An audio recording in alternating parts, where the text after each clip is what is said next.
conversation platform as a forum to has been hit hard by the COVID-19 pandemic. The stifling restrictions placed on economic activity are the price we have paid in an effort to safeguard the health of our people. But what is the cost of such efforts, and how have these efforts impacted our national budget? To answer these questions and more, we turn to our panel of experts. On this evening's panel, we have Dr. Boyanjadat Tiwari, former Minister of Planning and both the former Principal and Pro-Vice Chancellor of the University of the West Indies. Next, Dr. Anthony Gonzalez, retired Director of the Institute of International Relations at the University of the West Indies. Mr. Mariano Brown, the former Minister in the Ministry of Finance. He will be joining us a bit later on this evening. And Dr. Roger Hussein, Senior Economist at the University of the West Indies and Coordinator of the TDU. Just a couple of meeting announcements, everyone. Please ensure that your microphones are muted when you are not speaking to prevent feedback and to prevent disturbing the presenters as they speak. And please note that this session is being recorded and live streamed on YouTube. This evening's conversation will proceed as follows. We will begin with a contribution by Dr. Tiwari, followed by contributions from Dr. Gonzalez, Mr. Brown, and Dr. Hussein. Last but not least, we will invite questions and comments from you, our audience, either verbally or using the Zoom chat box. Thank you. Next, I invite Dr. Tiwari to give his opening contributions. Dr. Tiwari. Okay, thank you, Christian. And good evening to everyone. Dr. Gonzalez, Dr. Hussein, Mr. Brown, Rebecca, Gookool, and all members who are here as part of this session. The focus of this evening's session is on the mid-year review. And the problem for me is, where does one begin, really? And I want to start by saying that the Supplementation and Variation Bill, which accompanied the statement of the review, is for just over $3 million and allows for $3 billion, and allows for use of savings from any head to pay any other expenditure under any head. Now, that is a little unusual because usually when you bring the mid-year review, you would bring supplementation and variation. So you would account for the variations that you had done, and you would ask for any supplementation, or you would indicate what the supplementation has been or will be. And in that kind of situation, what we have here really is a supplementation bill for the quantum of money. But the Parliament has now given, and I don't think this was raised in Parliament at all, full coverage to any variation of any kind that would take place of any part of the $3 billion. So what it means is that monies need not necessarily be attached to the item head for which they have been given or allocated according to the bill. It can be anything really that the money is used for. So I simply mentioned that. To quote exactly from the bill, it says to supplement and vary the appropriation and to authorize the utilization of any sum accruing from a reduction of expenditure for the purpose of meeting any liability under any head. So it's a pretty wide coverage.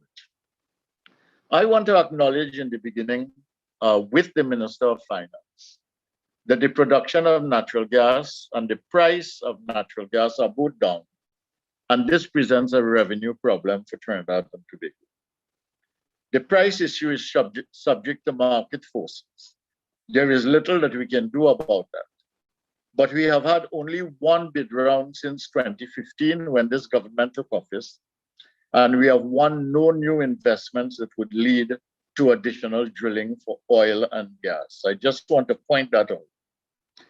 Based on decisions taken between 2011 and 2014, we will have higher and more adequate production levels in late 2022 and 2023. And the question one might ask, based on this business of production of natural gas, is whether we will wait, or should we act differently in the interim as we wait for 2022 and 2023.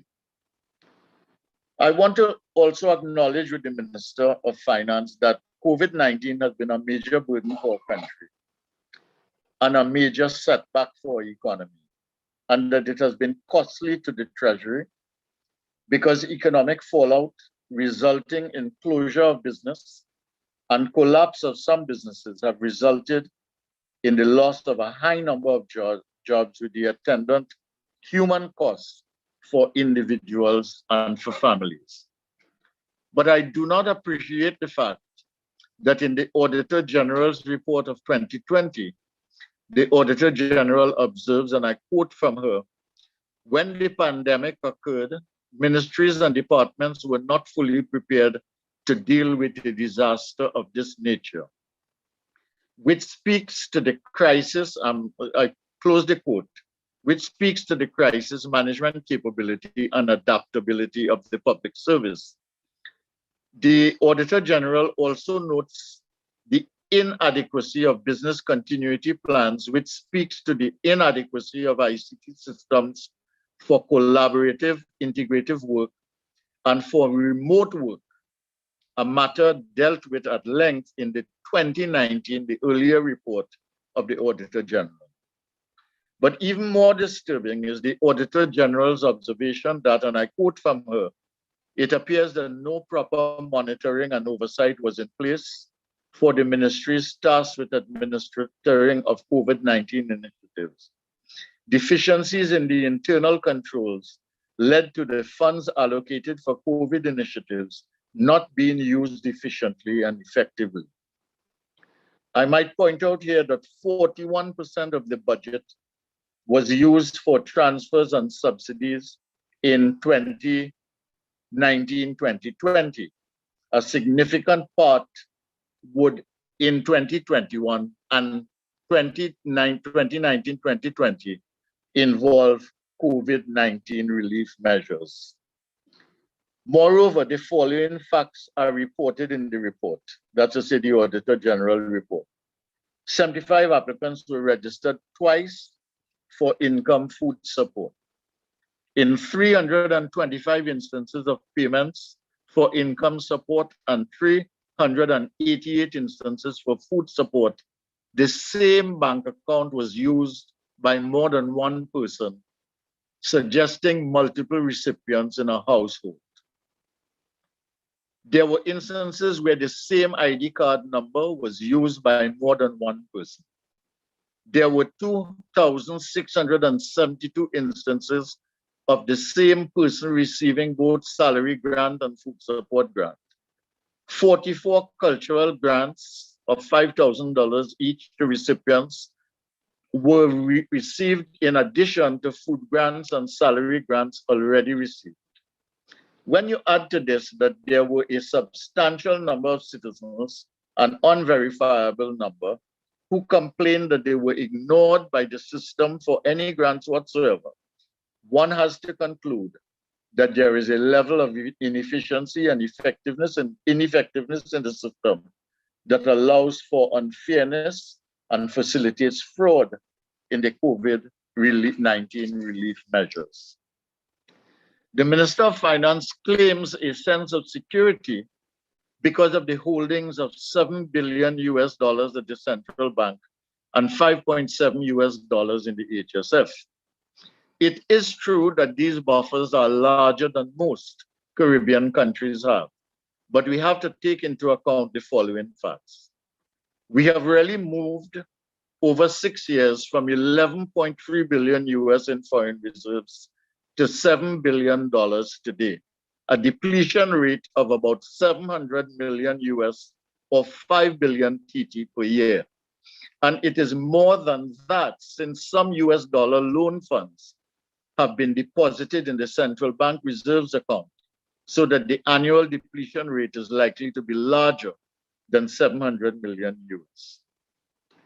Secondly, the HSF, in spite of 1 billion US in withdrawals and approval for more another 500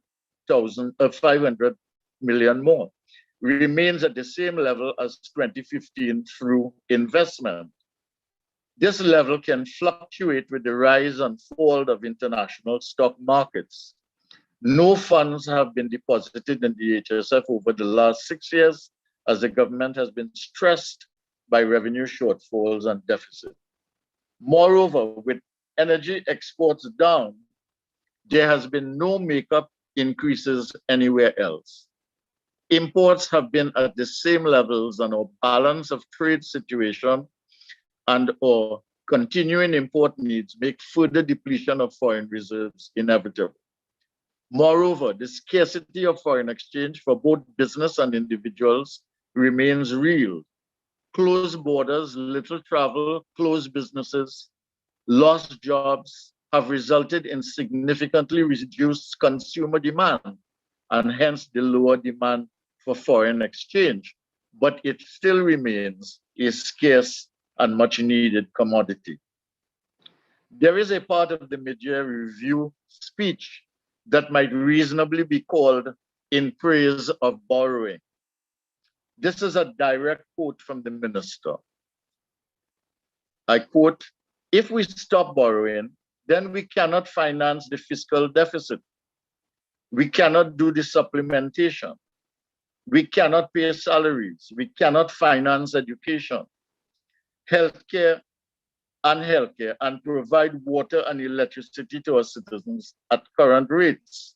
The minister adds, and again I quote, "A recommendation that we should stop borrowing is ludicrous."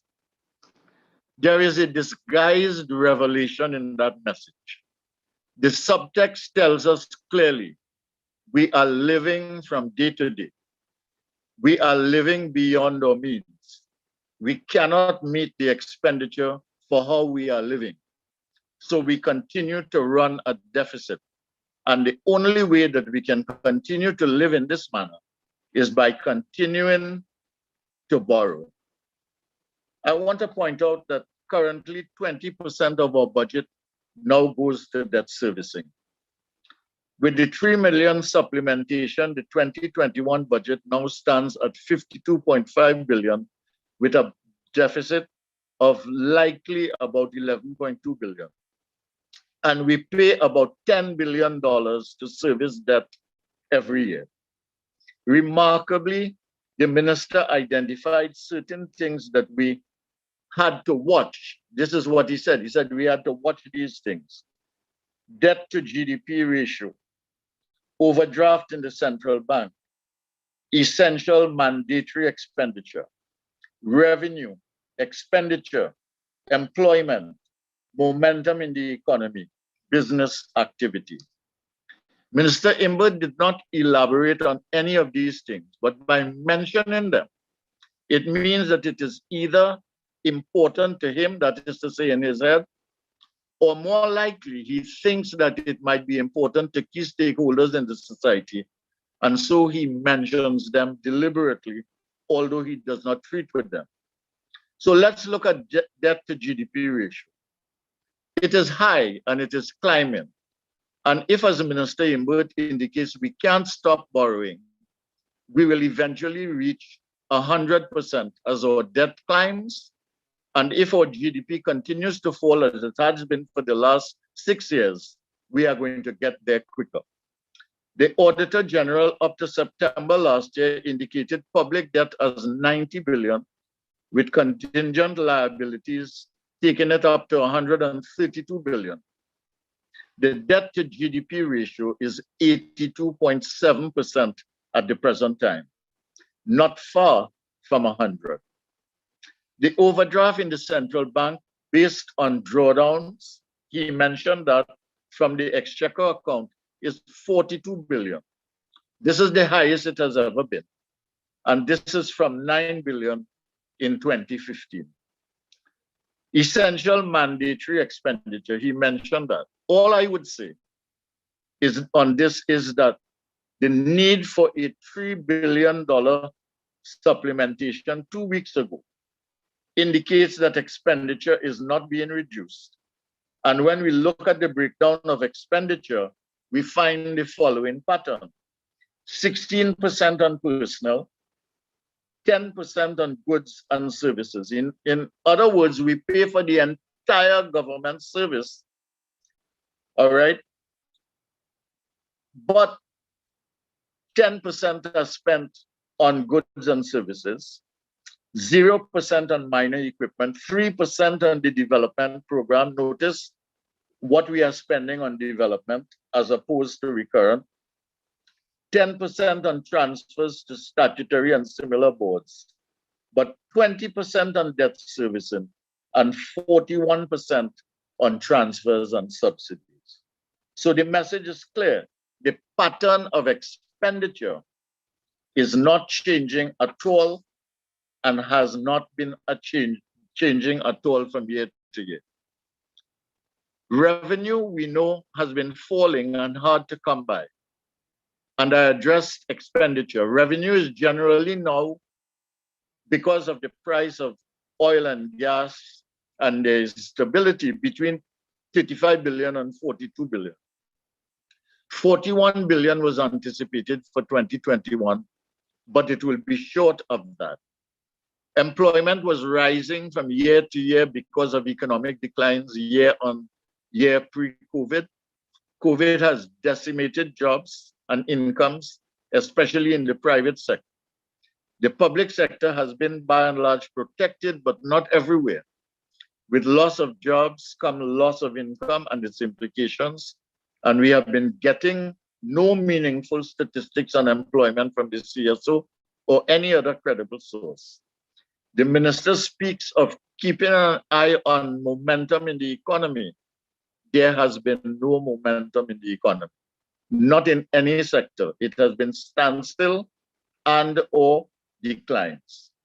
He says he has to keep an eye on business activity. One might well ask, what business activity? I think we need to know how many SMEs have closed down, never to reopen. How many need help that can't,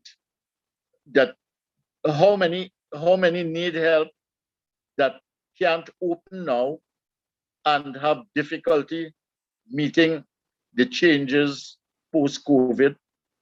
And what is government's plan for survival and revival of business, and what different are they going to do in preparing for the reopening of the economy?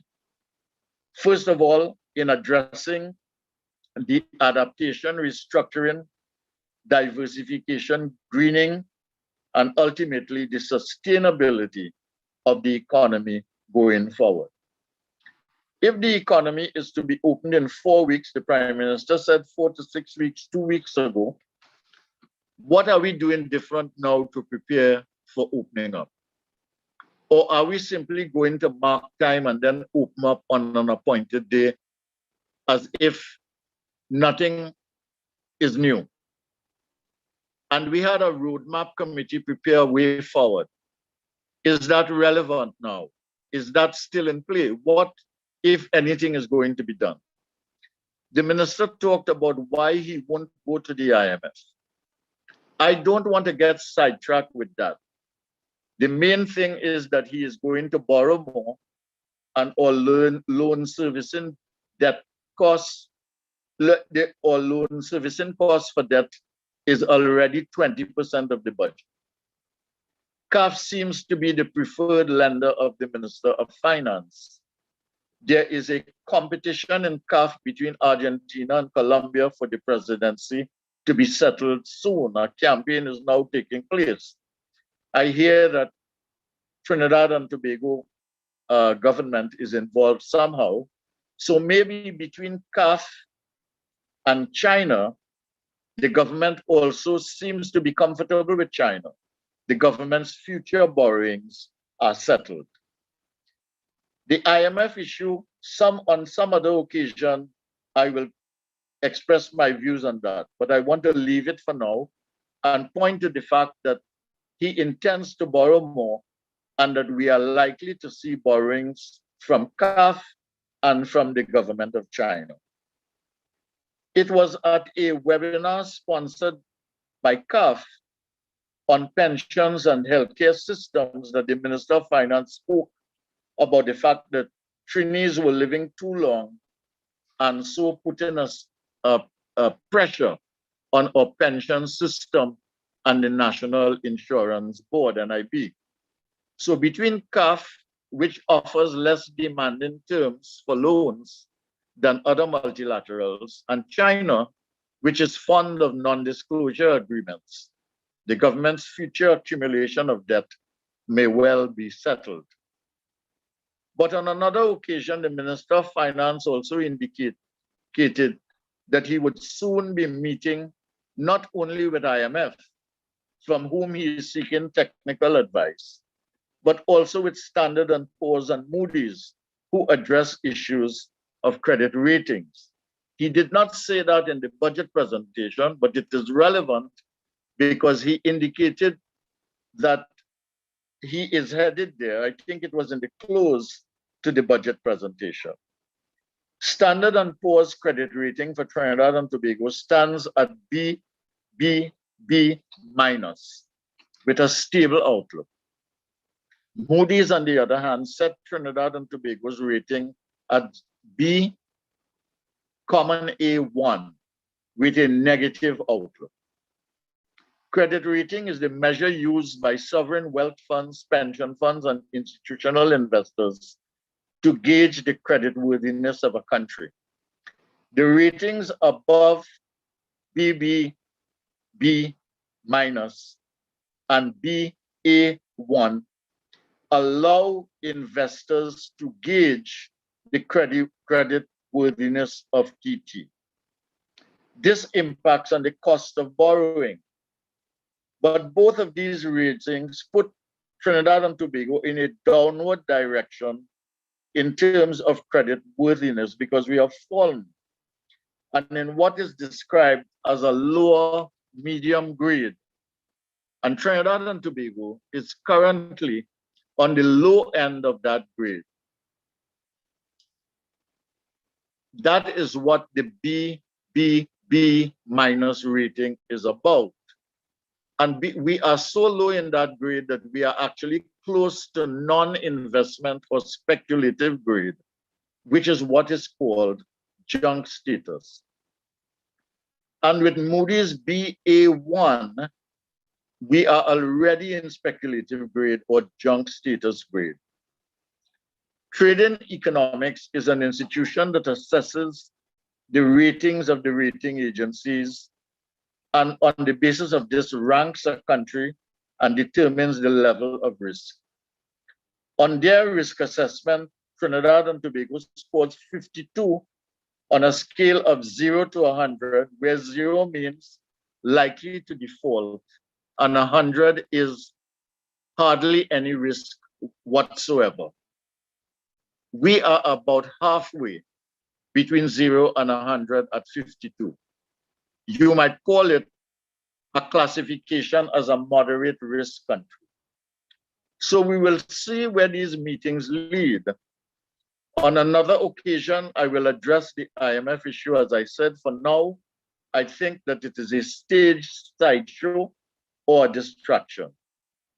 So you can see from the presentation of the Minister of Finance and the media review that the minister deals with budgetary accounting matters. He mentioned issues of concern to most Trinidadian citizens, which will impact on our viability and sustainability, but he spent no time on them and gave no information of value.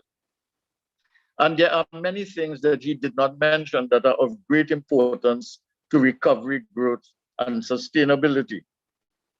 I think that what the minister should have included in his media review given the state of the economy, the reality of COVID, and the Prime Minister's stated intention to open up the economy soon, was that he could have addressed the issue of how government will work with the private sector to improve the ease of doing business as part of a plan to improve confidence in the economy.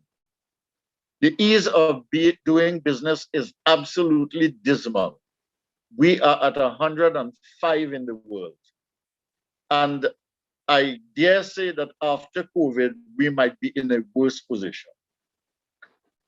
Secondly, while chastising the IMF, he should have told us that he will consider approaching the IMF for their Rapid Credit Facility, RCF, and Rapid Financing Instrument, RFI, from which 80 countries have benefited without conditionalities, and that he would look at grants, debt forgiveness, and debt refinancing.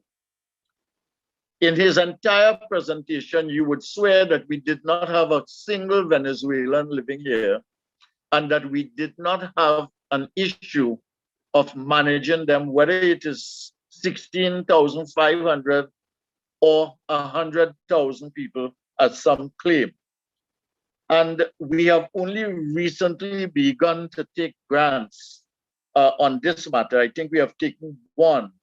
But I would think that these are some issues that he would be concerned about.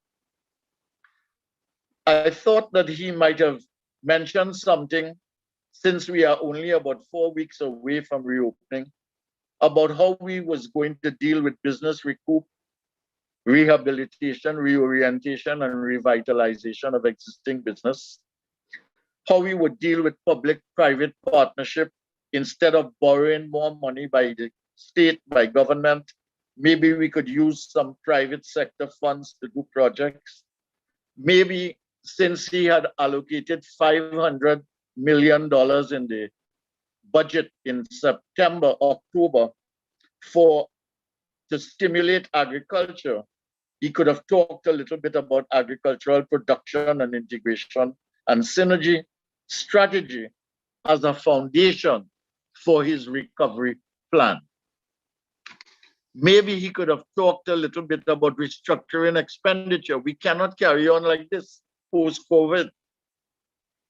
And restructuring the expenditure patterns in post-COVID governance to focus more on results-oriented government delivery and to focus the country facilitative of the private sector for a business recovery and job creation strategy. Finally, maybe in partnership with the private sector, he could have told us something about how we might alter our production base, reduce imports, expand exports, systematically address balance of trade and foreign exchange earnings issues through diversification of investment, of exports, and of markets. For me, the key issue now, besides COVID, and the fact that we need to reduce infections and deaths from COVID, we need to vaccinate our population as fast as possible and as many as possible. First of all, what are we doing differently as we prepare to open up, if we are going to open up in 4 to 6 weeks? I see no evidence of anything being done. And secondly, where is the desirable direction for Trinidad and Tobago to head? I thought that was what the roadmap committee was about. And I think that this is an important question, because the world is already accelerating the transformation process of geopolitics, of competitiveness and innovation. And basically, industries are transforming to make that possible. Pre-COVID, we were already witnessing a digital revolution in the world. We were already experiencing and responding to climate change following the Paris Accord. We were seeing the world striving for sustainable development according to the United Nations SDGs. We were viewing the politics of competitiveness and innovation as it was evolving on the world stage. All these things have now been accelerated and are intensifying. Our current challenges are: how do we transition to clean energy? How do we maximize economic opportunities? How do we minimize environmental damage? How do we get the benefits of the digital revolution? I want to close by saying that I think Trinidad and Tobago has some choices post-COVID. We can be a traditional island society, as we have always been, with a little chirrup development from year to year, building this, building that. Or we can strive to become a smart, sustainable island or society. Or maybe we can have a mix of the two, a smart and sustainable economy and society to benefit from what the world has to offer in terms of opportunities, etc. And secondly, a traditional aspect of the island life in order to ensure some kind of authenticity, because we could have a mix. We don't have to go from one extreme to the other. But I would say that some of the things we need to think about are smart and environmentally friendly buildings. We need to think about an intelligent transportation system. We need smart, convenient delivery of goods and services. We need smart homes, smart schools, smart communities. We need solar panels on land, wind farms offshore. We are islands after all. We need multi-energy stations for smart transportation. And we need to be water secure, food secure, and clean, fresh air secure as much as we can. Because those are essential aspects of having an island life and being open as a place, a destination of value to the world. So I want to close at this point by saying that the mid-year review simply gave us a kind of accounting review, not necessarily an accountability review.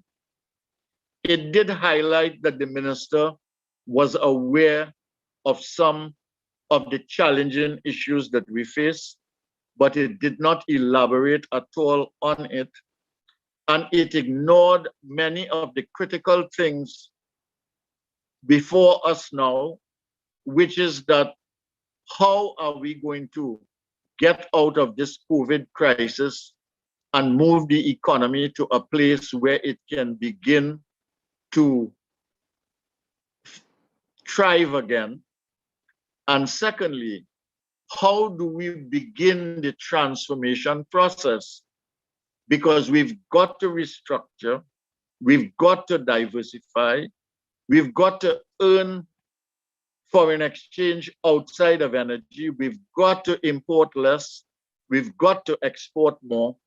And all of these things, there is nothing in the presentation or in the discussion during the debate that tells us that we are a country living beyond the immediate concerns of day-to-day accounting. Thank you very much for listening to me and for the opportunity to say a few words on this topic. Thank you very much for your contribution, Dr. Tiwari. Next, I'd like to invite Professor Gonzalez to give his contributions. Professor Gonzalez.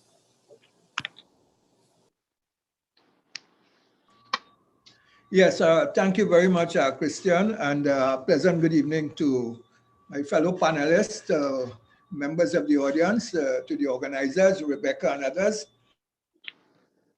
Thanks again for inviting me. It's always a pleasure to be here with you on this discussion. Let me begin by saying something about the nature of the deficit. We in this midterm review, revenue was adjusted from 41.4 billion to 36.4 billion, with an expected shortfall of 5 billion. Expenditure was changed from 49.5 billion to 52.4 billion by adding 2.9 billion in extra spending to meet what was called unavoidable obligations. This meant that a deficit of 16.6 billion is now expected, and that doubles the size of the original planned deficit of 8.2 billion. It also implies that the expected deficit of 16 billion will be about 11% of GDP, which fell last year to around 146 billion, down from 157 billion. This is the second year we are running a deficit of 16 billion, which was for last year, 2020 as well. And it's around the same 11% of GDP. And this compares to a deficit of 4 billion, our actual deficit of 4 billion in 2019. Now we know generally that deficits over 5% is usually considered to be unsustainable or not good for the economy. So that we must be concerned with deficits that begin to climb over 10%. We can say probably that, okay, we are in unusual times and that we have to be concerned about this pandemic and we should raise it. But let us see to what extent that is fully justified. Now, the causes of the deficit has largely to do with the fact that the shortfall in revenue stems from the fall in gas production and the lower gas price. That is, the gas price fell below what was budgeted as the baseline price. We are told also that the BP infrastructure problems, which has had largely caused the problems with gas production, and to some extent, these are expected to be reversed in the coming years. So that these problems are in a way are expected to be rectified, and more gas production is said to be coming by the end of 2022. We also seem to be expecting that the gas price to rise over $3, judging from what they seem to be thinking is happening over the last few weeks. And I raise this because I need to come back to this when we look at the possibilities for growth. You are basically expecting more gas production, and you're also expecting the price of gas to rise, even though we found ourselves in this situation this year. Now, looking at how the supplemental spending was distributed, one has to be relatively skeptical in that we do not see, in a way, it going in the direction of productive investment. And this is a general question right throughout the budget. Does it go towards infrastructure or production-related items which help to expand the economy? And here we have to be concerned, because the vast bulk of the entire amount goes really to recurrent expenditure on salaries, wages, goods and services, and so on, and transfers. The Ministry of National Security and the Ministry of Public Utilities gets about 60% of it, and the rest is distributed among other ministries. You have places like the Ministry of Works getting an allocation to help pay its outstanding bill for electricity, which I think is in billions of dollars. So that what is left, or what you could justify as in terms of urgent spending, that is to say, what was really needed as a result of the pandemic. It is hard to see how this becomes defensible in this review. For instance, we have 250 million for social development. I think 250 or 300 million, I can't recall the exact figure. And then we have 267 million for the healthcare sector. Now, if you add those two sums as being essential because we are in a pandemic, they are less than 30% of the entire extra spending. So there's some cause for concern here as to respect to exactly how this extra spending is going to help us in terms of promoting growth, or even probably coming out of this pandemic. So that one cannot expect that any increase in spending here will in any way impact upon investment and lead to a higher output. Now, this has implications for debt management. And I must say that I am somewhat concerned about an argument which suggests that you can grow yourself out of debt, or we can grow ourselves out of debt, in that if we grow at let's say 5-6%, we can probably continue to borrow, even though our debt GDP ratio is at 90%. That is to say, you can probably maintain that 90% if you continue to grow at 5%, and you pay the interest, you pay off the interest, and then you have, if you have an extra to help pay off, reduce the principal, you could to some extent sustain that debt level at 90% over the years. This is very presumptuous in the sense that you are talking about growth rates which we have not seen in this country. We have not, for instance, when last have we grown? Since 2016, there has been no growth. I think in 1 year, 2017 or 2018, there was a 0.1%, which was really negligible and should probably not be counted as positive growth.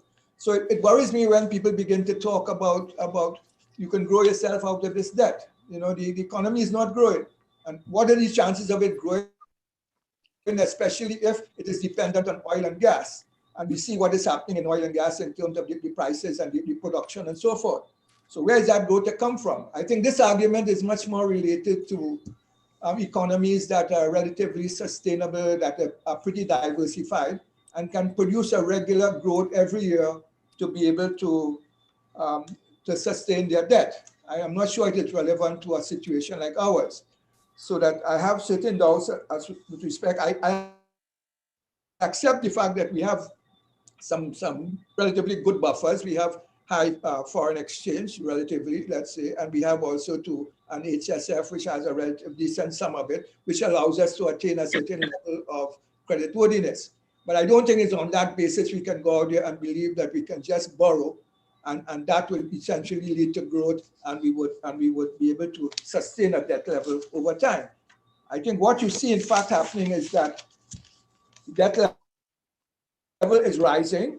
We have we're seeing debt service increasing to 58%,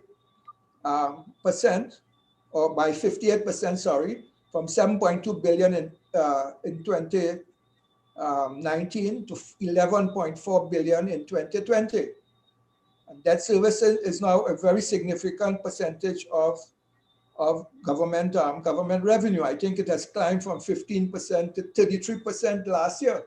So you can just imagine that if you're going into a 10% budget again this year, that you're going to increase that servicing to over 33%. And these are figures I'm taking from the review of the economy. It's not my figures. These are government figures I've taken from. So you're talking about a debt servicing ratio that is going to go over 33%. You might hit anything like 40%. So I don't think we can casually just take that argument about we can grow ourselves out of debt, and that we just, because we have good buffers, we can continue to borrow without any kind of concern. I think there's a serious question here now as to how much we should borrow.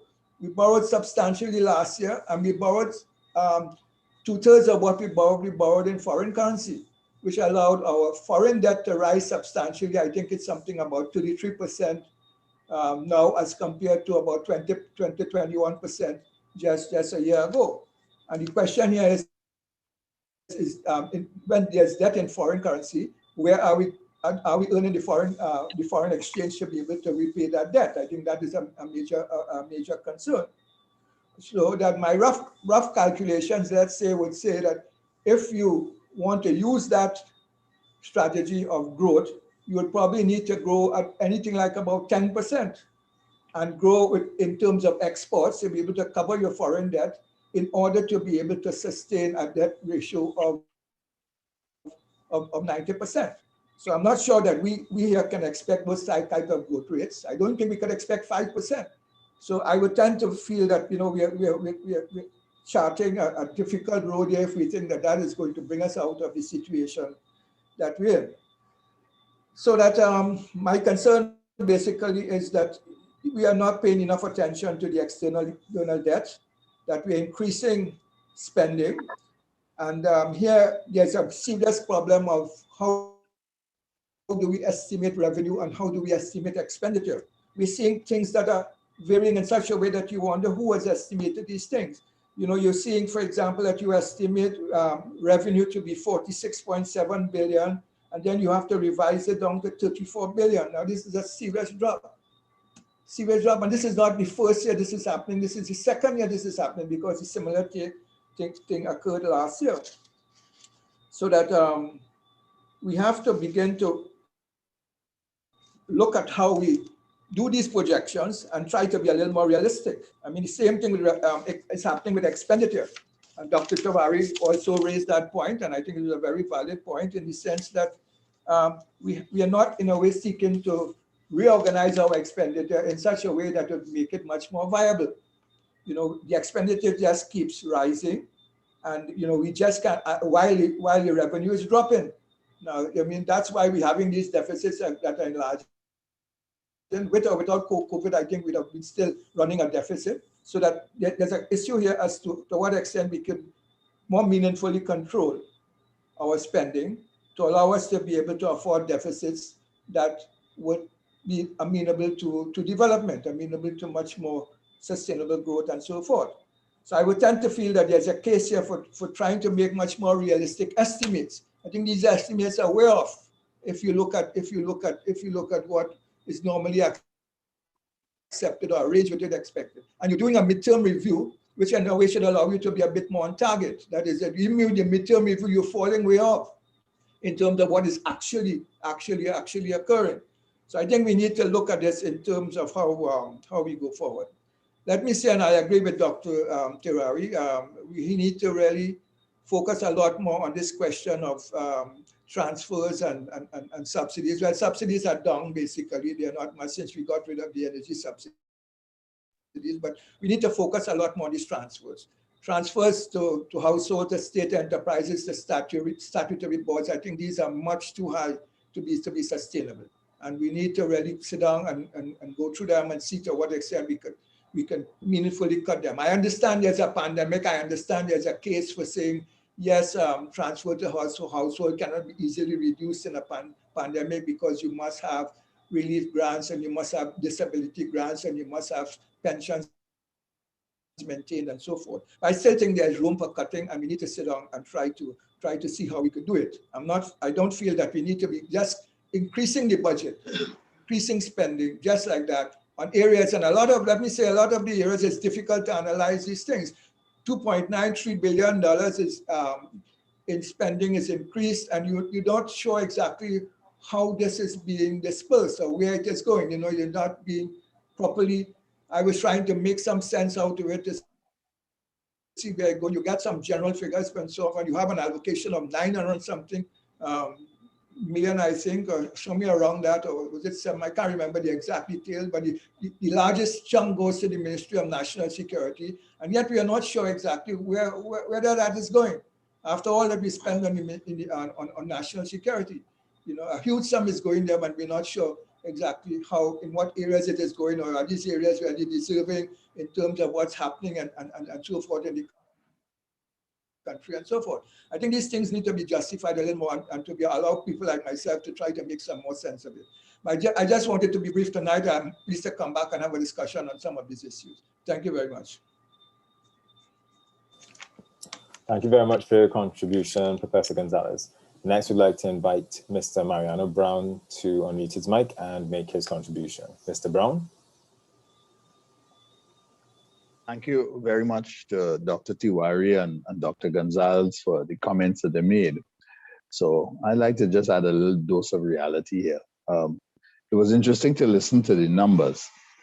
as pointed out, and to listen to Dr. Gonzalez, I would have thought that I was listening to a finance man and accountant, because he talked about the need for sharper numbers that are more realistic.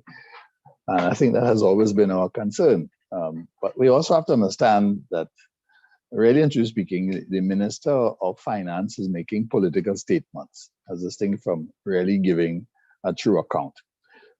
Dr. Gonzalez, for example, talked about expenditure going towards the Ministry of Health and Social Development, and he said it couldn't be more than 30%. The number is 16. All right, 16% of the total $3 billion effectively goes towards the Ministry of Health. 60% roughly went to public utilities, 57% to be precise, went to public utilities and national security. And that's to tell you the context in which the numbers are out of kilter. The point that you're making also with regard to estimates and being realistic and so on. Well, I don't think the minister was particularly interested in that. He was making a political statement. The political statement was, and was very clear, all right, that without borrowing, he could not maintain the standard of living of the country. Full stop. That's it. And that was the real purpose of the media review. It really didn't have anything about accounting the country from where we are. You correctly made the point that the estimated GDP numbers for 2020 is approximately $146 billion, which is roughly $11 to $12 billion less than we were in 2019. So let's just take 2019 as a benchmark. 2019 is the benchmark about where we need to return to if we have to go back to pre-COVID levels. And the reality, as Dr. Tiwari pointed out, is that gas production is down, oil production is down. And if we look to the two conversations or the speeches which were given by the Prime Minister and the Minister of Energy, all of whom predict some form of increase in gas production towards the end of 2022, 18 months, literally 18 months from today, 18 months. So we really are talking about a conversation or a statement which effectively was buying time. That's it, buying time. Buying time because we really have no horses in the race, none, apart from the energy sector. And we have no realistic plans, programs, or positions which would address the issue of what happens next. Because vaccinations are going to come through. I think we're pretty clear that the vaccination program, given all the hiccups and everything else that is taking place, that the vaccinations are going to continue. And that generally speaking, we probably will, with all good intentions, probably reach our first roughly 500,000, if not 750,000 vaccines by September. So we would have done first, there's some increases in terms of the second wave. So really we have to start talking about where are we going? What's the future? And we haven't solved two problems. One, what is the alternative to energy? And two, if we are going to depend on energy in the short run, I say short run advisedly, given climate change and everything else is going to take place, what else are we going to do? I was amused when Dr. Tiwari talked about development expenditure being 3% of the total budget. And he talked about building. In fact, that's probably the last thing that we should consider right now in terms of development being physical construction. That's the last thing we need to talk about. We need to talk about repositioning the country, repositioning our youth, repositioning entire private sector in terms of how do we address the issue of alternative revenue generating or alternative export generation. There are many firms that are positive in the private sector, particularly the confectionery industry. I point to ABIL in terms of confectionery, and in terms of their ability to penetrate Latin American markets, to the extent to which they are building plants in Colombia and the Dominican Republic. They've even bought companies in North America and are repatriating the equipment and everything else to Trinidad and Tobago to expand their production capacity because they consider it's cheaper to produce in Trinidad and Tobago. Now that's the kind of thing that we need to be talking about. That's the sort of directional. But the issue is that it's small relative to natural gas. It's small relative to natural gas. Similarly, the Modibudias group of companies, for example, have expanded their range of product, literally operating literally all of the islands. They're not necessarily increasing the level of production in Trinidad and Tobago for export to the rest of the region. Why? Because of the ease of doing business. All right. Right now, as we speak, the mind and management of that particular company does not live in Trinidad and Tobago. They are elsewhere, which tells us something else as well. So the bottom line, when we are talking about the budget speech, the budget speech never addressed, nor was ever intended to address, the changes in the economics of Trinidad and Tobago and the change and the decisions that need to be made to reposition the economy of Trinidad and Tobago. And I have characterized it elsewhere as buying time and selling hope. The the volume of natural gas production at today's date is approximately 2.8 billion scuffs. What is the required level of production? 4 billion. The projections offered by the Minister of Energy at the energy conference last week, and he himself said that we would get back to 2019 production levels at about 3.5. And at 3.5 billion scuffs, we are getting back not even to level pegging. We're still talking about a shortage. That's one. Then he also talked about the inequity in terms of the distribution of natural gas. The distribution of inequity being that the LNG sector has long-term contracts, but the petrochemical sector has short-term contracts, or alternatively doesn't have any at all. To the extent to which that the largest plant in the country, the Titan plant, is not only shut down, but the company has indicated that they will not reopen it until and unless we are able to enter into a long-term contract. If we look at Proman, which roughly is between 50 to 60% of the petrochemical sector, they aren't opening any new plants in Trinidad and Tobago. Why would they? All right, because we have a shortage of natural gas. All right, they are opening in Texas. That's where the largest plant is now based, in Texas, which tells us a little bit about where Trinidad and Tobago is in terms of our energy exploration, as well as our prospects for the future. So the reality is that the budget didn't address the future. The budget was a political statement which was geared at addressing what one would consider the voting public. In fact, my supporters. I'm telling them that I will keep them in play for the foreseeable future. And that's why he makes this statement, as Dr. Tiwari says, it's like a manifesto for additional borrowings. He's talking about that he's going to borrow additionally moving forward. Right? Where are we? Well, we know that our gross debt to GDP ratio is at 90%, net debt to GDP ratio at 82%. The standard is 60, roughly between 60 and 70%. We're well over that. And quite frankly, there's nothing in the future that says that we're going to deal with that. So that we can expect that the debt to GDP ratio will increase. What we have on the cards is additional borrowings. And the only way to grow oneself out of that is to address, one, the ease of doing business, and two, the issues that bedevil the private sector in terms of moving forward. Whatever, and whether you like it or not, whether you accept that the private sector is an engine of growth or not, the reality is that the government is not the engine of growth. That's clear. And the government cannot be the engine of growth. So if you accept that as a proposition, then you have to take into consideration that the only other alternative is to talk about what we can do with the private sector. And therefore, what does the private sector need to move forward?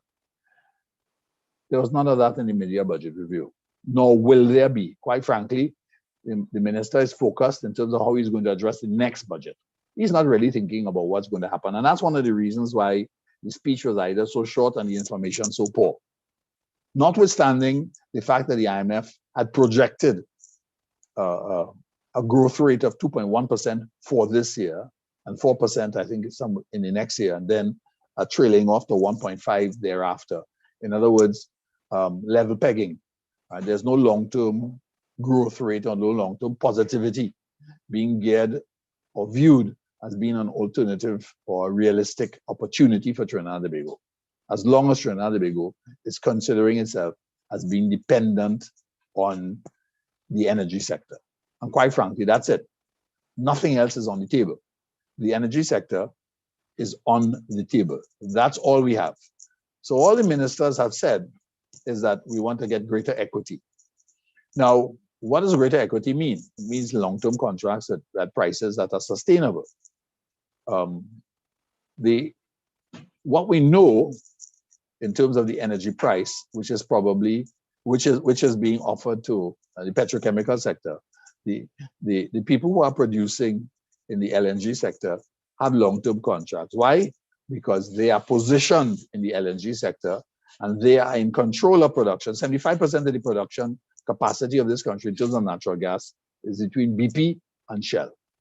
So BP and Shell have literally sorted out their companies. They know where they are going to go with trains 2, 3, and 4, right? Which is where they are strong. They are also partners with government in train 1. What is the position with train 1? Well, train 1, we spent, about $250 million to upgrade train 1 8 months ago. And train 1 has not produced one molecule of LNG, not one. It has been closed for the last 8 months, notwithstanding the fact that we have upgraded the plant. So that raises all sorts of issues as to whether the plant is going to be functional when next gas is available to train 1.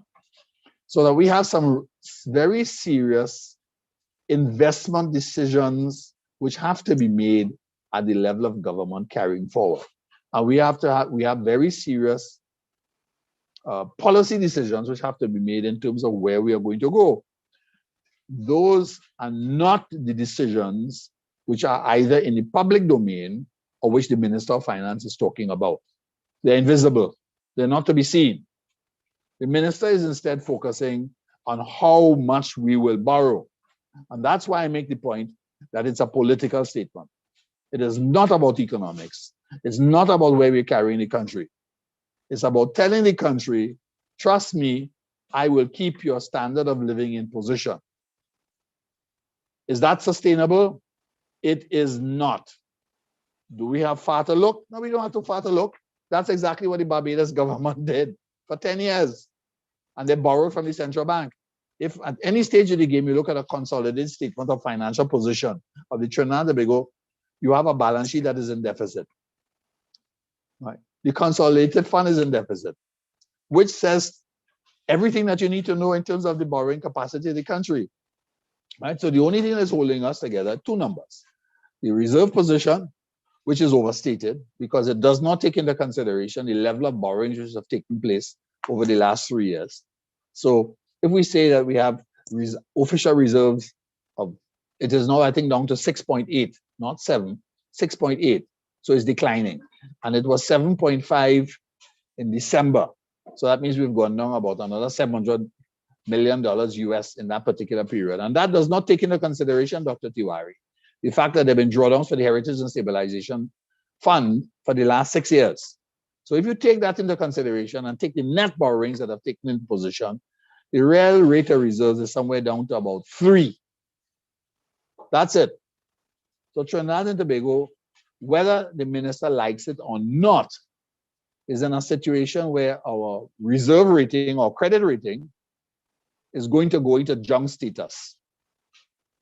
Not if, it's only a question of time. It's when, right? And that end more than 6 months, or alternatively, as the next rating agencies report. We are already in junk status with regard to one rating company, and I think we just fall off the cliff on the other one. This is not to say that Trinidad and Tobago hasn't had a good record in terms of being able to pay its debt. It has. But unfortunately, the reality of the situation is that moving forward, what is our future position? Our future position is stymied because we only have one horse in this race. And the one horse that we have is the energy sector. We aren't spending any time talking about growing the economy or alternatively redisposing, recalibrating, organizing, talking to the private sector in terms of what is going to take on. And Dr. Gonzalez, with respect to the energy subsidy. The energy subsidy in respect of petrol may have fallen. It is rising now, by the way, because as long as the gas prices rise and you haven't adjusted prices at the pump, or alternatively, you haven't adjusted the fiscal situation, then the energy subsidy will rise. So that's in position. While we speak, the energy subsidy is rising. And while on the other side of the fence, there is another energy subsidy, the energy subsidy towards electricity. And that isn't being paid by the government. That's being paid by NGC, the same company that put $16 billion or $21 billion in real terms by way of dividends to fund our, how shall we call, recurrent expenditure between the period of 2014 and now, $21 billion, plus the upgrade. What do we want NGC to be doing? We want NGC to be considering diversification in terms of where it is now. We don't want it to be a pipeline company. It obtains approximately 5% of the total gas that it sells and generates. Only 5% is what it produces. What does it need to do? It needs to become self-sufficient in terms of natural gas. Well, that's an objective. Obviously, that can't happen overnight. But if we take the investment dollars that NGC has at its disposal and we use it and fritter it away, either in recurrent expenditure or in useless projects, then we are courting danger.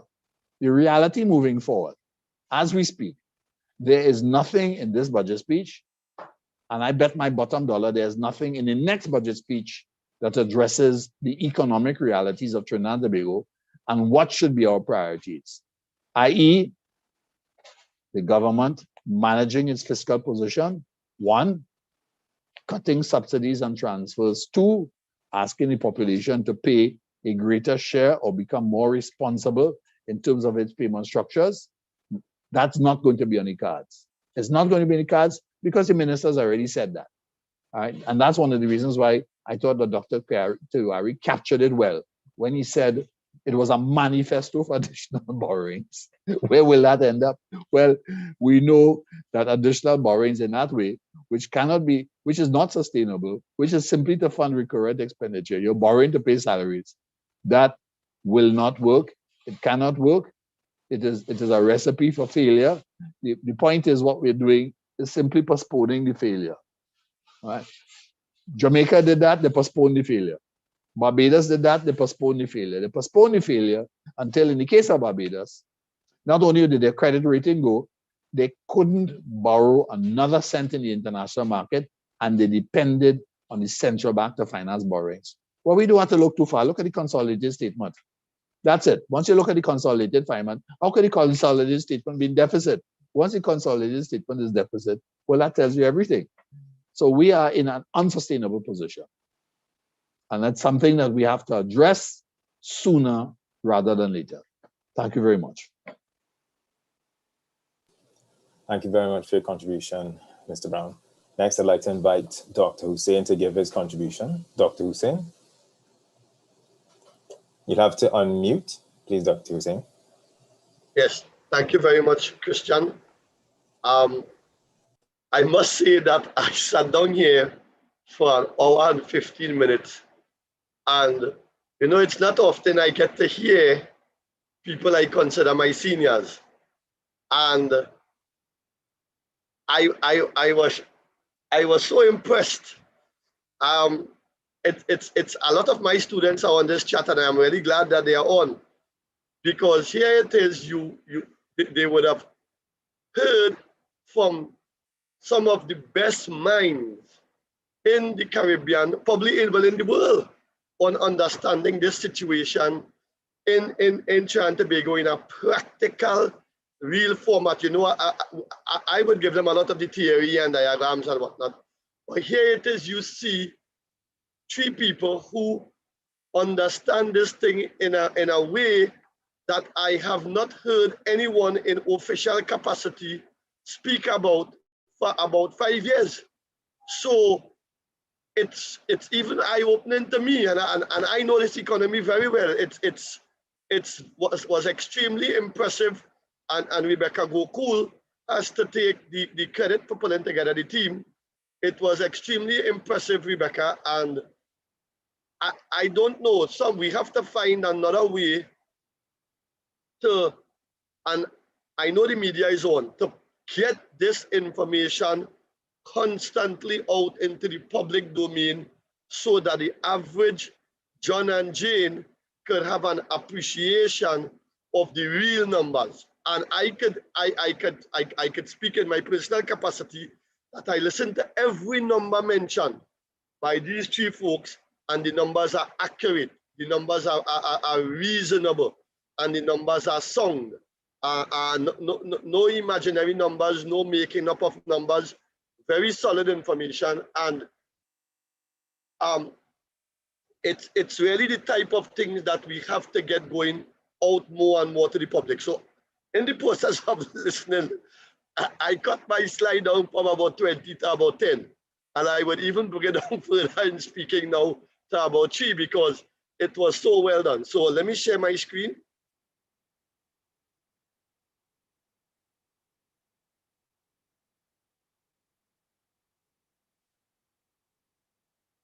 Christian, are you all seeing my screen? Yes, we're seeing. You can go ahead and use presentation mode. Yes, when you are I ready. do that, yeah. Okay, great. So very quickly, this is just the medium-term outlook for the Trinidad and Tobago economy. And what the IMF is showing, and we are in the top 30 worst performing economy, expected to perform worst economies in the world. Our expected growth between 2020 and 2026 is 13.5%. And I'm not taking into consideration what is going on with the lockdown. I'm just using the raw IMF numbers, so this could probably even be maybe about 12.4% or 12.5%. And it's one of the top in the world in terms of worst performing expected performances of economies. Now, this is the only piece I feel I can add to what was said before. And it would have also been, I would just put it in some lines and whatnot. And I use this often, and I use it here because my students, some of my students are on. I see a great, this is the economy, the T is for tradable, NT is for non-tradable. The economy in 2019 would have been at a point such as A, and we are currently at a point such as B, inward inside our productive capacity. There is a tremendous effort and a total conversation taking place to move us back to point A. And that question leaves me very, very worried. Because point A, which is 2019 or up until February 2020, is a point that our economy should not have been at. The labor force participation rate, which I heard nobody in Parliament mention, they rarely mention that term, if at all, is at about 58.3% now, really bad. Whereas in the Bahamas, for example, it's 72%. And therefore, there is this chunk of our population that is coming out of the labor force. Nobody speaks about it. It's not discussed. It's not understood. And it will squeeze this economy. It will keep, a student of economics will tell you, shifting the production possibility frontier inward towards the origin. So that alone will be compromising economic growth. You could even have an energy boom. And if the labor force participation rate falls, you could end up with negative growth. Such is the importance of the labor force participation rate. The economic recovery team that I heard all three speakers mention, I read the document and I leave it open for them to interpret and to discuss if it comes up, will take us to point C. And that's wrong. I don't think this economy can afford to go to a point with a larger non-tradable sector. I think we need to go somewhere towards point D, which is a position that produces more tradable goods. And in this case, I'm speaking about a specific type of tradable goods, non-energy export goods. And as my students would know from the university, I would say, Christian, how are you? Good evening. And what are we doing for non-energy exports? It has to be a total conversation on non-energy exports. Mariano Bong mentioned, as well as the other speakers, the trend in the stock of reserves and how it's artificial in a sense because it is propped up in part by external borrowings. So we need to be doing things that wouldn't only generate growth, but that could generate an improvement in non-energy exports. And what the economic recovery document, our policy prescription would do more of rather than less of, in my reading of it, is it would generate growth, but it would generate growth that uses up foreign exchange. And my recommendation is we need to generate growth that includes the generation of non-energy exports. And that's where I think I have a little issue with the economic recovery document, and others would have their fair chance to look at it and comment. Enough was said about debt, so I'm not going to speak about that, but very little was said about the Venezuelan migrant situation, except perhaps Dr. Tiwari. And where do the Venezuelan migrant workers work, Christian? Well, you of all people would know because you are very knowledgeable on it from your thesis. They work in the non-tradable sector of the economy. And I will go so far as to say, and I can refer to the IOM's data tracking matrix to say, they work mainly in the informal part of the non-tradable sector. And any student of economics will tell you the non-tradable sector has a high degree of correlation with non-energy imports. So you therefore don't want to enhance the size of your non-tradable sector employment because the high correlation with non-energy imports means that by virtue of employing more people in the non-tradable sector, there is the likelihood that non-energy imports will increase and further compromise your current account balance position and your stock of reserves. And that is there for everyone to see. And I don't know why it is not being adjusted. It's just going to stifle our stock of reserves more and more moving forward. And the data is very clear in the sense that if 84% of the Venezuelan immigrant population works in the non-tradable sector, and you can look at the IOM data, and you would see that, then it's going to compromise as well real GDP growth because the non-tradable sector has a lower level of labor productivity than the non-energy export sector and the energy sector. So it is leading to something called asymptotic stagnancy. And we have been preaching that. Nobody listens, nobody even comments on the Venezuelan situation. I listen to the midterm review, I read the budget speeches, and you don't even hear comments about the immigration situation and the immigrant situation and how you could convert this potential factor boom into an engine for economic transformation. And so the way forward, just quickly, is improving the growth in the non-energy export sector. I would hit that very, very hard. If given the opportunity, I would go after it relentlessly.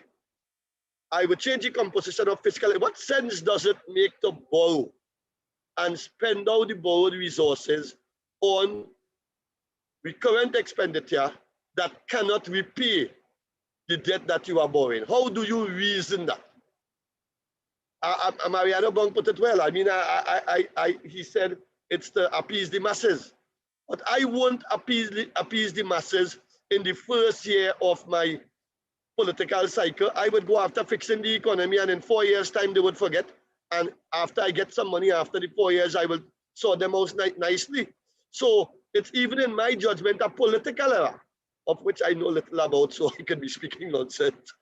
And the last point I would say is to make intelligent use of the migrants. Register all the migrants, find out their skills, and then design strategies to appropriately integrate them into the labor force and to the economy. So I'd stop there, Christian, and thank you very much for the opportunity to speak. Thank you very much, Dr. Hussein. So while our panelists have been giving their contributions, we've actually been able to get quite a few questions coming up in the chat. So the first one is from Tony Cisa. His question concerns whether or not devaluing the dollar is relevant to this situation. And I'll add one more question to that, and then I'll have our panelists give their comments. And Aaron Brown asks, what are our most feasible diversification options, and can any of these be implemented within a 3 to 5 year period? All right, so the two questions I want to put to our panelists. First, what does the panel think about devaluing the dollar and its relevance to our current economic situation? And number two, what are our most feasible diversification options, and can any of these options be implemented within a 3 to 5 year period? Okay, so I'm just going to put this to our panelists. Feel free to jump in when you are ready.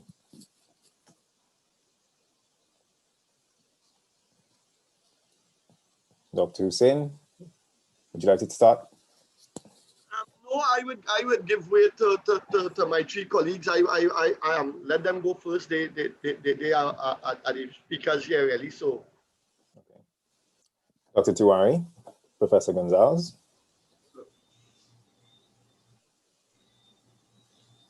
Mr. Brown, if you're speaking, you're muted.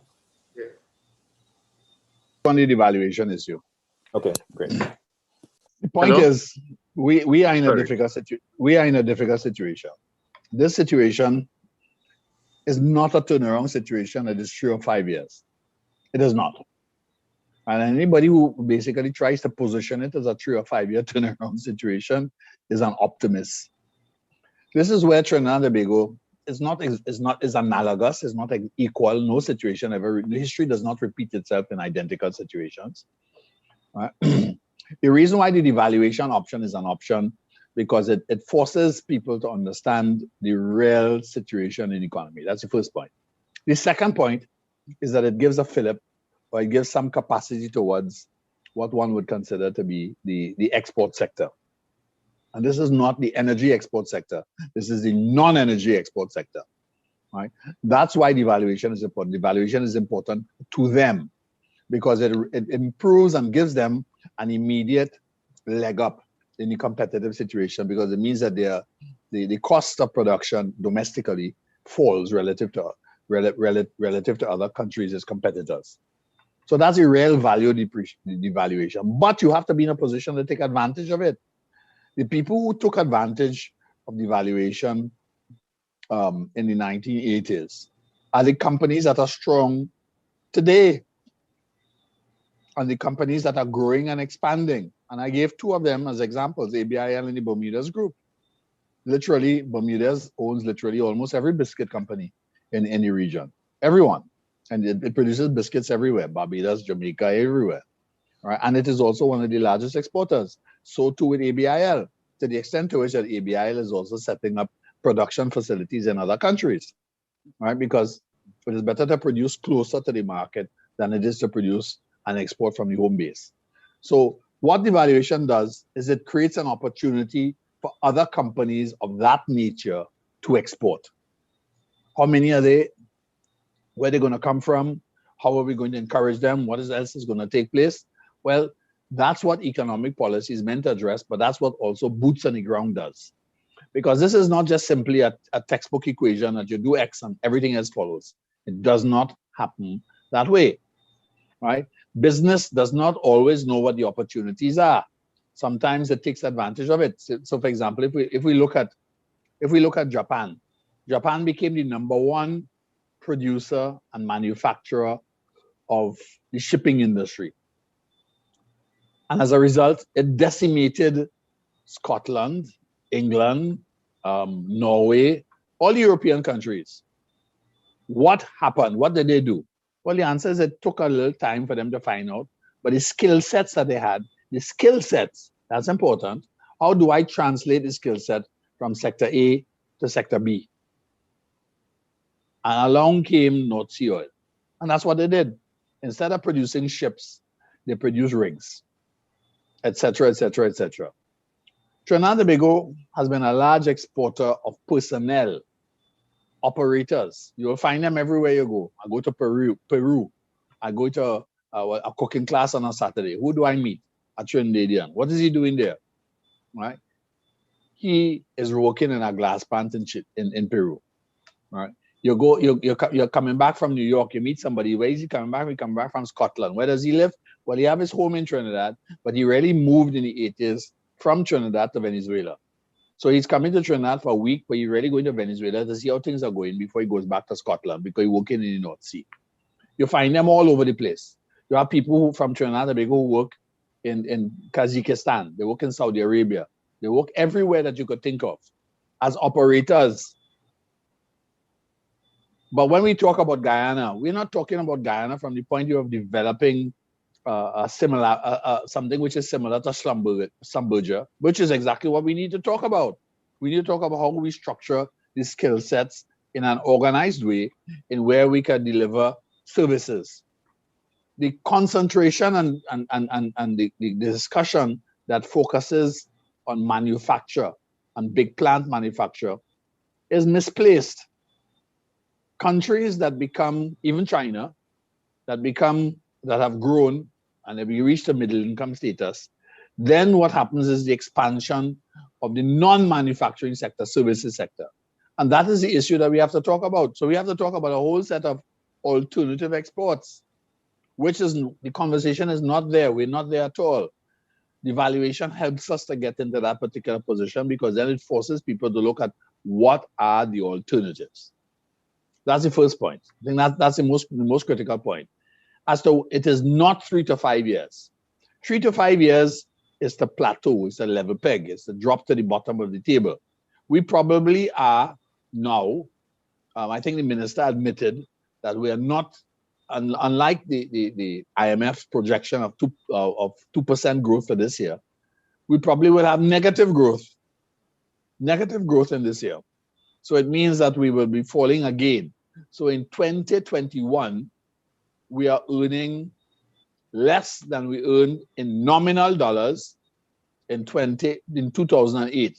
So our real income is stuck somewhere in 2003, and we're facing an inflationary spiral.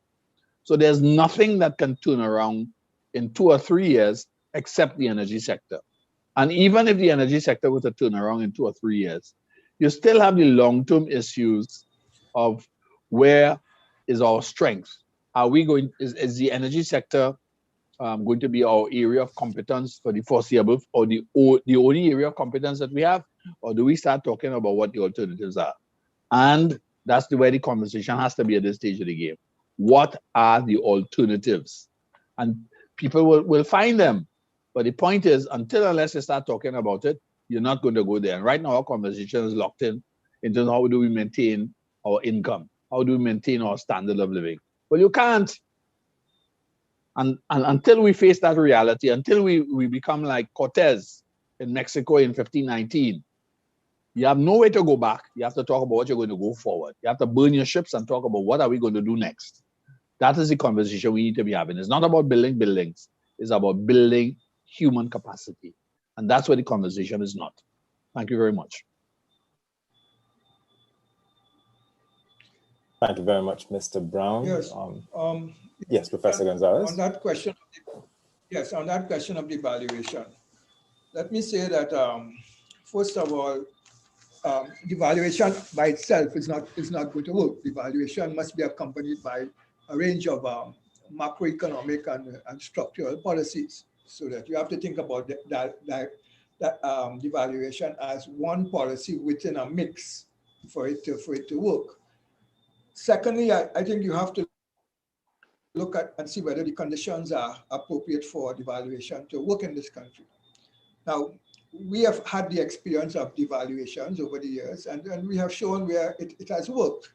The idea that a devaluation would lead to a price spiral, which would undercut the real value of incomes and turn people into poverty and so forth, that is not really correct, in the sense that you do have some increase in the price level that would occur. But at the same time, if you get the expansion in output and growth that you're looking for, you would get more jobs. And if I remember in the 80s correctly, what was a major concern to people really was jobs. Would they have a job in the morning? And if you get a job because of the fact that people are expanding business, because they see opportunities in the export sector, then you can live with some kind of reduced value of your wages. Now, the reason for devaluation, and let me say, when I say devaluation, I do not necessarily mean a once and for all reduction in the exchange rate. I mean, you must have initially, in my view, a kind of big bang shot at it, which is you take 15% down or something like that. And you hold it there and you put it on a floating kind of system and you allow it to move slightly up and down and then adjust. But the key thing that you're trying to do is to send a signal to the producers that those who are involved in tradables are the ones who are going to make profit. That's the key signal you're trying to send. You're trying to say, well, look, I'm increasing the rate of profitability in the tradable sector. And those who are involved in that is to say those who are involved in competitive import substitution, those who are involved in exporting, those are the ones who are going to make money, not those who are involved in the non-tradable sector, who are just importing and using up foreign exchange and not really generating any kind of serious growth and foreign exchange here. So the idea is, are we in danger of having a situation where the gains from devaluation would be undermined by a price spiral? Would labor seek to recover its wage loss as a result of the devaluation? We didn't see this in the 1980s. I think people were basically concerned about whether they would have a job, whether the economy would expand, whether we'd expand the pie and it would spread more to the rest of the society. And I think we have to, in a sense, to look at that that's way, because we can't keep just standing here with a small pie and keep thinking we're going to defend it here by borrowing and expanding fiscal spending and so forth and distributing a lot of goodies and think that will last. That is not going to last. You already see where it is being undermined. Look at where we are now. Right? We're heading for 40% of the expenditure in debt servicing. Look at that. That means when you spend it roughly about 40% of your expenditure in debt servicing, it means that all these services that you're getting right now are going to disappear. So look at where we are heading. So that we have to think about devaluation in a certain way. We have a whole range of sectors that could, in my view, that could benefit from a devaluation. You have a number of people in the service sector, all the people in yachting and all the professionals and other kind of services we have there. We have quite a range. They're generally small, but they can grow there and they can expand if we encourage them. By reducing our wage costs internationally, we'll get more buyers out there who will take more interest in us. And certainly, it is not only in goods that we have an opportunity, and I agree with Mario on that. We have a whole range of services that could expand here. I went through the services sector years ago. I was amazed at the amount of people who are doing certain things. They're small, yes, but they can expand. So we have to look at all that is available. We have a manufacturing sector that could even go further if we give it the incentive to really go further. It would see the opportunities by exporting and it would go in that direction and so on. And we need to encourage it. So we need to have enough courage to realize that, look, we need an economy, and as Roger, Dr. Hussain keeps pointing out all the time, that we need to grow the non-energy export sector. We have, in a way, to every morning that we get up in this country, think about that. Hang it over our bed and think in terms of how do we get that sector grow. It's a new enterprise coming on stream tomorrow that will export or will competitively substitute imports and so forth. And until we can see it that way and begin to see that that is the sort of benchmark that we need to use to drive this process of transformation, I think only then we will overcome this current the demise that we have entered into. And I think, as I said, devaluation, in my view, and I felt for how long ago now I've been arguing for devaluation here, probably about 5 years now. I think if seen in the context, and we're in a very good position with little heavy burden to bear in terms of what other countries have borne. Think of what Jamaica has borne in terms of all the devaluation, its currency being depreciated all the time with the IMF. Think of the kind of burdens that they have borne. We don't have to bear that kind of burden here. We have had a fair amount of foreign exchange. We could continue to import. There will be some inconvenience and so on. But the key thing about it is that we'll get the structural shifts in the economy that we could benefit from, and we could get the kind of expansion we need in the right direction. Thank you. Thank you very much, Professor Gonzalez. I have a question from... Christian, can I make a comment on the devaluation, please? Yes, go ahead. So one of the things I would add is, alongside the devaluation, and this really puzzles me, is why is it policymakers are not looking at the Venezuelan labor and what, you know, in economics we talk about the tariff equivalent of an intervention.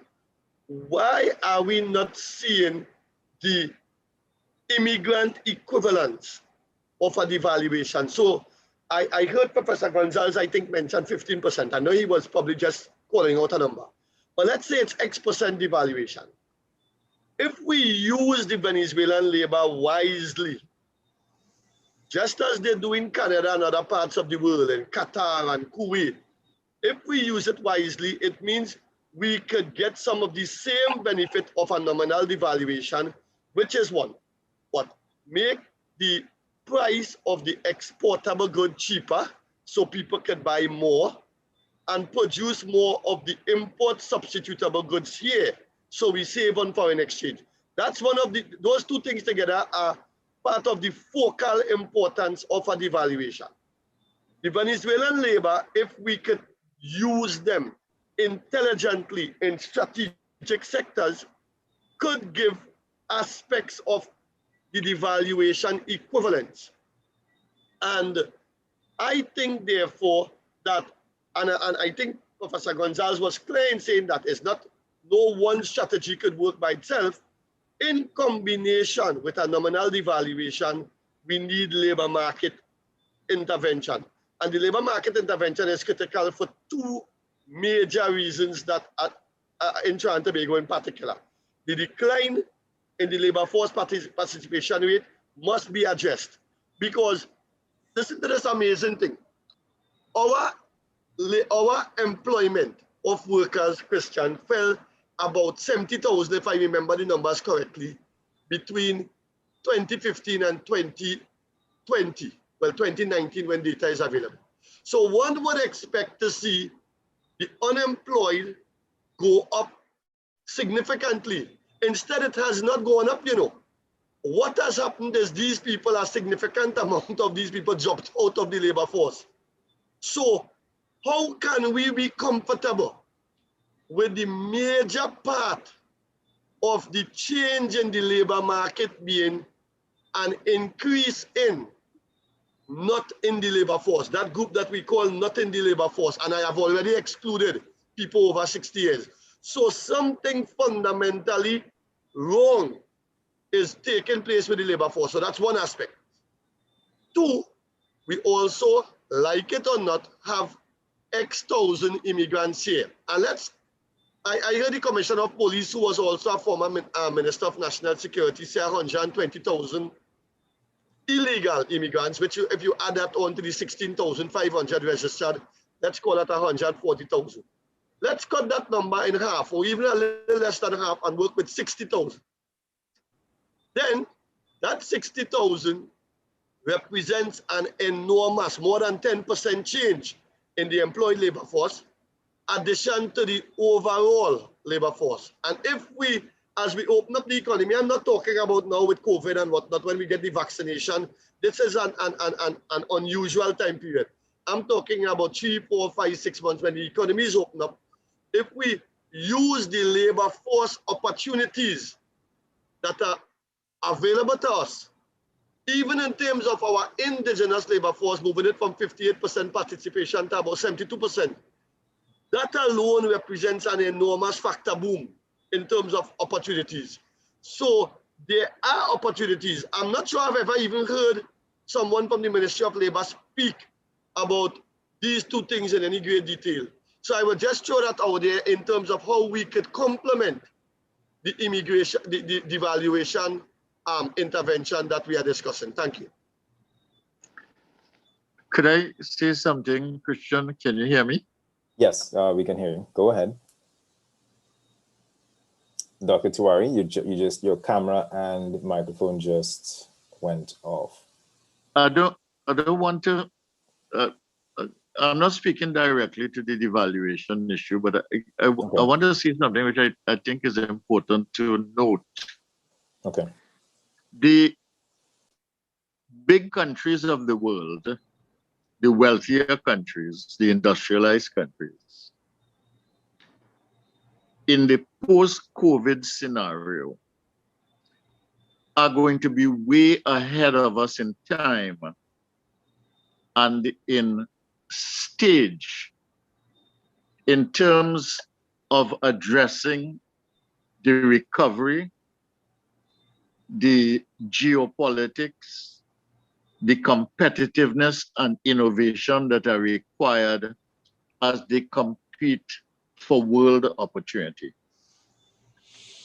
All developing countries, including our own, are going to lag in that process because we have a problem with the fact that we got vaccines late. We have not vaccinated our countries or people. We have to deal with the problem of recovery, and we don't have a plan for it.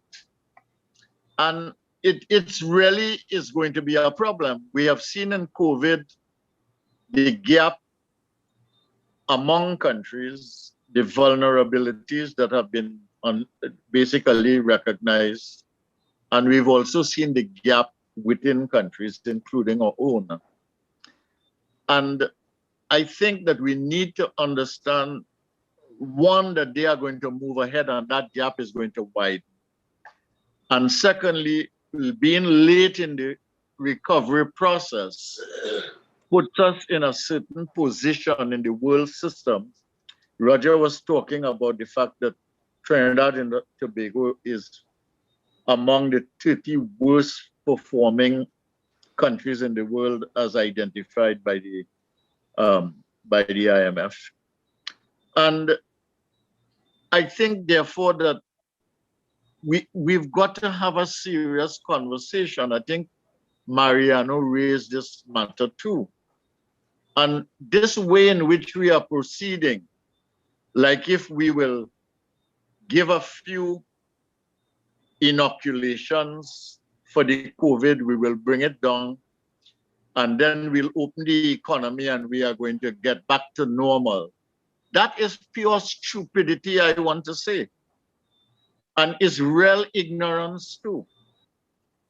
And that is not going to happen.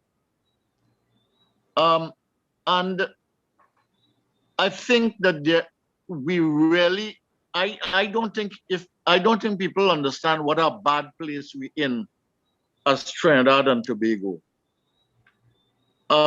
In terms of how we have fallen and how little we have done in the restructuring process to prepare for that world, which is a very different kind of world. Because while we're talking about that and the gaps, we are really talking about the digital economy and what is happening to all of those countries that have latched on to that.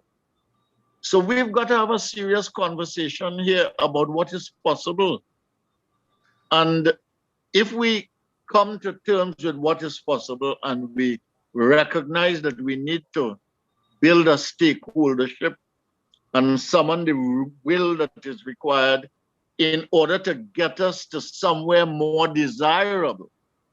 And we understand too that this is not a short haul, but a long haul. Then maybe we could make short-term progress that builds upon one another and allows us to get somewhere eventually. But my despair when I look at the country is how poor the conversation is and how politically driven conversations are. I think we are very lucky that Roger and Rebecca created this space where we could have this kind of conversation.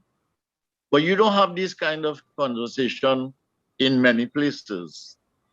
And I don't think we can proceed as if we can pick out a few things, whether it is devaluation, whether it is an export strategy, whether it's an import substitution strategy, and say we are going to do those things without a comprehensive, all-encompassing conversation in which there is a kind of common understanding.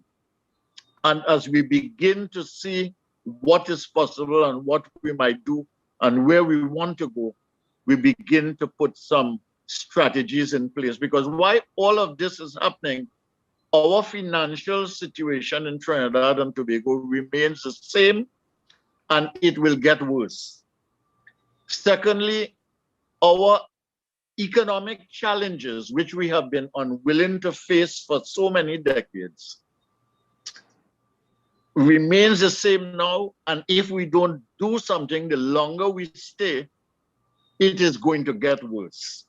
And we are simply postponing an inevitable situation where the weight is certainly going to be basically bear down on us. And I believe that we have to talk to the country about this. And I don't think any of the politically, what can I say, interested people, whether in government or in opposition or wherever they are, I don't think they're really interested in that kind of conversation, because that conversation is about how do you stay in office and how do you get into office. And really, at the end of the day, the people wait for the opportunity to either endorse or make change, and the economic challenges remain unaddressed, and the inclusion and the involvement that is required for participation and engagement and for intervention of various sectors is just not there. And I really think that we have to come to a serious appreciation of the fact that this is more than a little economic crisis. This is not a little economic crisis. We have a world crisis from which everybody is trying to get out. And we don't know, with all these fiscal things that have been done by countries in large amounts of money everywhere, we may end up inevitably with some kind of financial crisis globally too. I don't think we should put that out of our heads. We don't know when it might hit us, but it might come. And then secondly, while all of that is going on, I mean, we have to find a way to move beyond survival and move beyond government looking after us, which is the disposition now, which is to say, whatever happens, as Mariano was pointing out, we're going to borrow the money and keep the thing going. It cannot happen like that. I think we've reached a crisis point in our economic, political, and financial history. And we have also reached a crisis point in terms of the dramatic technological changes that are taking place in the world and the shift in geopolitics. And the question is, what can we do as a small country to survive and to transform and to thrive and to make some kind of space in alliance with other countries, etc., in this world? And I really feel that we have to have a serious discussion about it. I really don't think you can decide you're doing this intervention or that intervention here and think that you are going to solve the problems that you have now. And I am not advocating that you do nothing either. I am just saying that we have to have a sense of the big picture. And then we have to decide what it is we're going to do, given what the big picture is telling us and the location in which we find ourselves as the world speeds along. So I'm sorry for taking that kind of approach, but I really felt, given what we are talking about and how this thing evolved, I needed to say something like I have just said. Two points, Dr. Tiwari, and you're spot on. First, my comments were not set in the context of devaluation per se. Right? It has to be No, set in the I context. wasn't talking about that. Yeah. But no, I understand that. All right. I just this is for clarification. Right? It has to be set in the context of an exchange rate policy. We already have a policy which is supposed to be a floating exchange rate, which of course we've muddied the water because there's no floating exchange rate. It's a manipulated rate, and it's manipulated by the Minister of Finance. Right? Until and unless we get down to brass tacks where that's concerned, we're not going to go anywhere. The second point, with regard to the conversation, the conversation has to be based in reality. And unfortunately, that's the reason why I said that the Minister of Finance statement is a political statement. It is designed to allay the fears of his base. To give comfort. To give comfort. That's why I've labeled the policy buying time and selling hope. Right?